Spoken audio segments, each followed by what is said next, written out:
Assalamualaikum warahmatullahi wabarakatuh. Alhamdulillahirrabbilalamin. Allahumma salli ala Sayyidina Muhammad wa ala ali Sayyidina Muhammad. Alhamdulillah pemirsa, kita bertemu kembali. Kali ini kita akan mencoba bahas namanya doa, berdoa. Jadi apa sih kekuatan doa itu? Bagaimana doa itu bisa berjalan dengan baik? Jadi ada cerita suatu ketika Nabi Muhammad Rasulullah Sallallahu Alaihi Wasallam pernah didatangi oleh orang Arab Badui. Orang Arab Badui seraya bertanya, apakah Tuhan kita itu dekat sehingga kami dapat memohon atau berdoa kepadanya, atau Tuhan kita itu jauh sehingga kami harus menyerunya. Nah, Rasulullah SAW kemudian terdiam sehingga turunlah surat Al-Baqarah ayat 186 sebagai jawaban terhadap pertanyaan itu. Bunyinya Bismillahirrahmanirrahim. Wa idza sa'alaka ibadi anni fa inni qaribun ujibu da'watad da'i idza da'ani falyastajibu li waliyu'minu bi la'allahum yarshudun. Dan apabila hamba-hambaku bertanya kepadamu, wahai Muhammad, tentang aku, maka sesungguhnya aku dekat.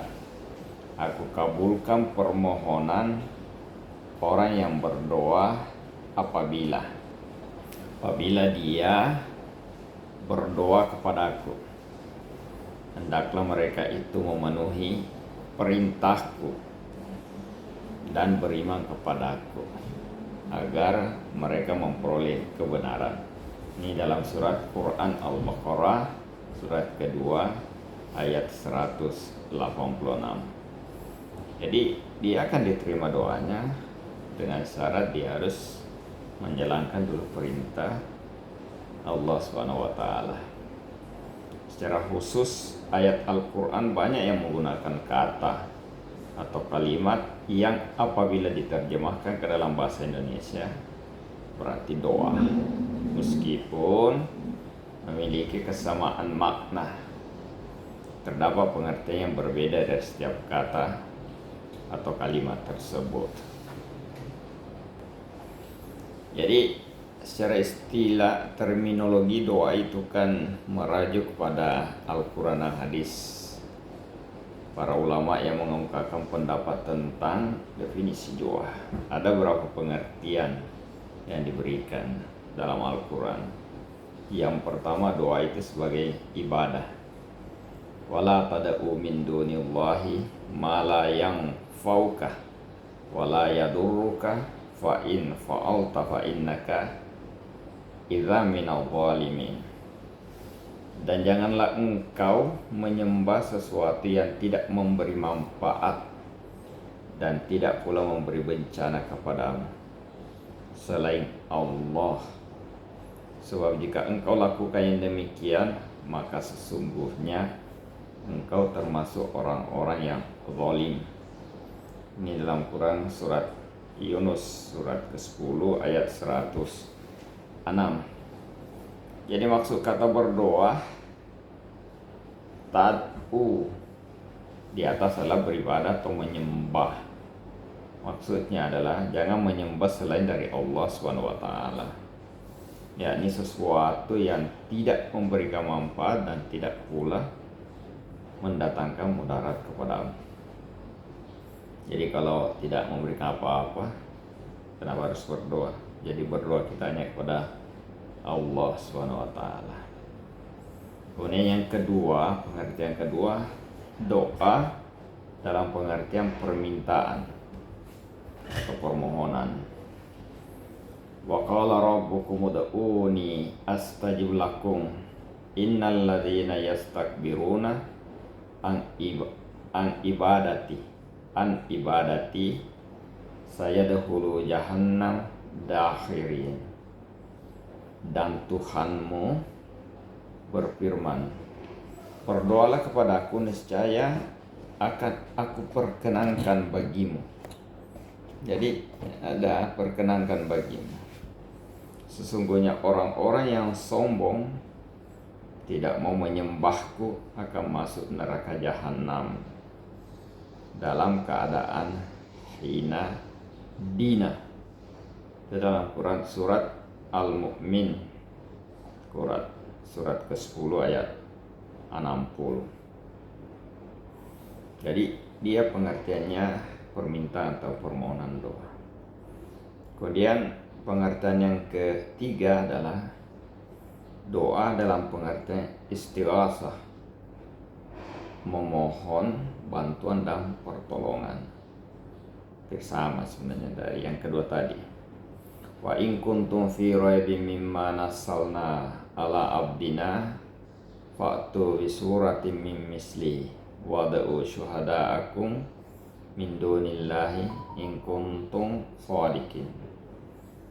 Dan jika kamu meragukan Al-Quran yang kami turunkan kepada hamba kami, yaitu Muhammad, maka buatlah satu surat semisalnya dengan, dan ajaklah penolong-penolong selain Allah jika kamu orang-orang yang benar. Ini tantangan Allah. Quran surah Al-Baqarah ayat 23. Ya, maksud kata berdoa dalam ayat ini adalah istighasah, yang berarti meminta bantuan atau pertolongan. Artinya mintalah bantuan atau pertolongan dari orang-orang yang mungkin dapat membantu dan memberikan pertolongan. Nah, pengertian yang keempat, doa dalam pengertian percakapan. Ini dijelaskan dalam Al-Quran surat Yunus ayat ke-10. Dakwahum fiha subhanakallahumma wa tahiyyatuhum fiha salam wa akhirun dakwahum anilhamdulillahi rabbil alamin. Dan doa mereka di dalamnya ialah subhanakallahumma, maha suci engkau, ya Tuhan kami. Dan salam penghormatan mereka ialah salam sejahtera, dan penutup doa mereka ialah alhamdulillahi rabbil alamin. Segala puji bagi Allah, Tuhan seluruh alam. Artinya doa percakapan para penduduk surga adalah subhanakallahumma, maha suci engkau, ya Allah. Kemudian yang kelima, doa dalam pengertian memuji, menyeru. Ulida'ullaha wida'ur rahman, katakanlah Muhammad, serulah Allah atau serulah Ar-Rahman. Ini Quran surat Al-Isra ayat 110.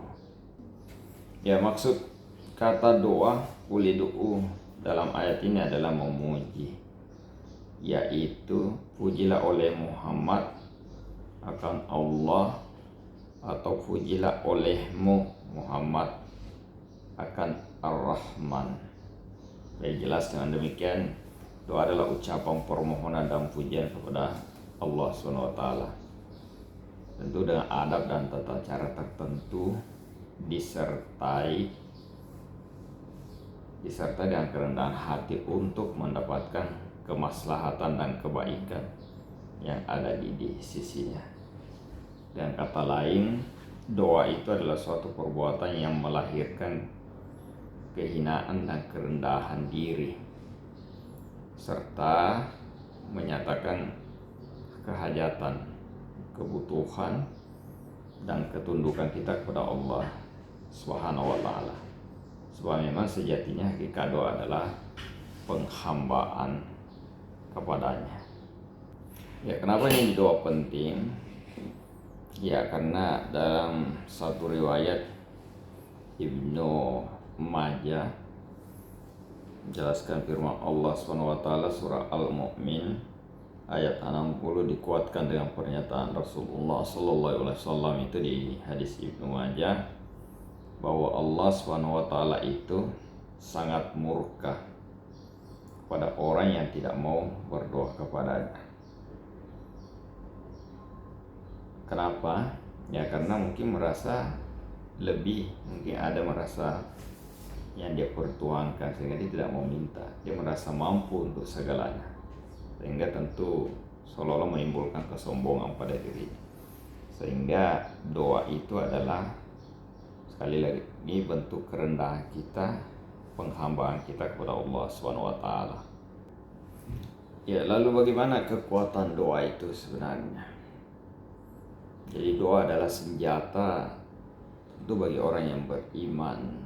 Yang demikian sebagaimana ditegaskan oleh Rasulullah SAW bahwa doa itu senjata yang tidak pernah meleset, yang nggak panah, yang tidak pernah gagal mengenai sasarannya, dan tentu juga sebagai benteng kukuh, tempat berlindung orang yang beriman.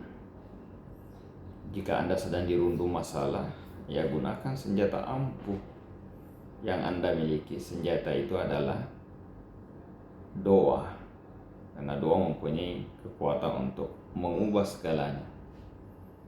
Kekuatan doa yang akan menolong dari apapun, dalam kondisi suka ataupun duka. Berdoalah, dan yakinlah kekuatan doa akan mengubah keputusan, bisa mengubah takdir keputusan. Anda menjadi lesu tadi menjadi semangat, mengubah kelemahan menjadi kekuatan, mengubah kesedihan menjadi kebahagiaan, dan penderitaan menjadi sukacita. Bukankah pada waktu mengalami perang Badar, Rasulullah SAW meminta pertolongan kepada Allah SWT dan berdoa kepadanya dengan serius sehingga baju luar beliau jatuh. Kemudian Abu Bakar As-Siddiq berkata kepada beliau, "Wahai Rasulullah, cukup sudah doamu kepada Tuhan. Sungguh dia akan menunaikan apa yang dijanjikan kepadamu." Ya, demikian dijelaskan dalam sebuah hadis yang diriwayatkan Imam Muslim, termasuk Turmusi dan Ahmad. Jadi itu dia berakam panah doa pun meluncur mengenai orang-orang musyrik dan mengguncang tempat mereka waktu itu di perang Badar. Kemudian ada satu kisah seorang ibu muda yang mengeluh tentang sulitnya mendapatkan keturunan, karena dia waktu itu punya penyakit yang menghalangi terjadinya pembuahan di dalam rahimnya. Nah demikian vonis dokter terhadap dirinya. Kemudian dia menemui seorang bijak mengadukan perihal deritanya. Orang bijak itu menasihatkan untuk perbanyak doa. Vonis dokter bukanlah vonis Tuhan, kata orang bijak. Sebab tidak ada yang mempunyai kekuatan untuk memberikan keturunan kecuali Zat pencipta kehidupan yang maha hidup. Jadi perbanyaklah doa, wahai ibu, itu kan orang bijak tadi. Banyaklah berdoa di saat orang lain lengah untuk memohon kepada Sang Khalik. Nah ibu itu akhirnya berdoa terus, dan ternyata Allah memenuhi permintaannya. Takdirnya tadi, keadaannya tadi tidak bisa melahirkan dengan kondisi klinis menurut manusia, tapi karena doa takdirnya berubah. Allah ubah takdirnya menjadi bisa melahirkan seorang anak. Begitu juga ketika seorang pemuda galau, merasa jodohnya begitu jauh meskipun usianya sudah kepala tiga. Ia sering mendengar bahwa jodoh merupakan sebuah misteri. Sebab persoalan juga jodoh itu bukan urusan manusia. Tidak ada manusia yang dapat menentukan jodohnya. Oleh karena itu, tidak ada kata putus asa untuk menemukan jodohnya. Jadi dinasihati lagi, mintalah doa pada saatnya menciptakan rasa suka dan benci. Mintalah pada saat yang mampu membolak-balikkan hati manusia. Dialah Allah. Minta ke beliau, minta ke Allah SWT. Pasti akan dipenuhi jodoh. Allah akan, yang penting sungguh-sungguh jalankan perintahnya Allah SWT. Jadi dalam sebuah hadis disebutkan tidak ada yang mampu mengubah takdir selain berdoa, dan tidak ada yang bisa menambah umur kecuali kebaikan. Percayalah bahwa setiap doa yang baik akan senantiasa dikabulkan. Tidak ada seorang muslim pun yang berdoa kepada Allah yang mana doanya tidak diarahkan pada kemaksiatan atau perbuatan dosa dan memutus tali silaturahmi, kecuali Allah akan mengabulkannya. Ini hadis Imam Ahmad. Jadi sepanjang doa itu bukan untuk kemaksiatan, bukan untuk memutus silaturahmi dengan sesama manusia. Intinya bukan perbuatan dosa, maka insya Allah Allah akan mengabulkannya. Yang penting tentu kesungguhan kita untuk berdoa. Jika orang beriman terbiasa banyak berdoa kepada Allah SWT, dia akan mengabulkan doanya. Pepatah mengatakan siapa yang mengetuk pintu, maka pintu tersebut dibuka untuknya.